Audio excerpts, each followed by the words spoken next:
বাবু, তোর বোনের শরীরটা খুব খারাপ, চিকিৎসার জন্য অনেক টাকা লাগবে। বৌমাকে বল না বৌমার গয়নাগুলো দিতে। পরে আসবে। ও নিজের গুলো না দিয়ে আমার গুলো নেওয়ার ধান্দা করছো? দাঁড়াও দেখাচ্ছি। সাধু বাবা দেয়া ওষুধ। শাশুড়ি মা, তুমি তো আমার হাতের মুঠোয়, এইবার তো তোমার গয়না আমি বের করবই। ভাগ্যে সাধু বাবা ওষুধটা দিল। বৌমা, এবার তো তুমি আমার হাতের মুঠোয়, গয়না তো তোমাকে দিতেই হবে। আমার সাথে পাঙ্গা শাশুড়ি, এইবার বুঝবে। আরে আমি শাশুড়ি, আমার সাথে পারবে? বৌমা, আমি তোমার জন্য শরবত বানিয়েছি। মা, আমিও আপনার জন্য শরবত বানিয়েছি।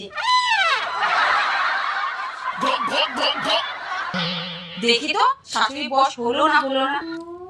মা, তোমার গয়নাগুলো দাও তো।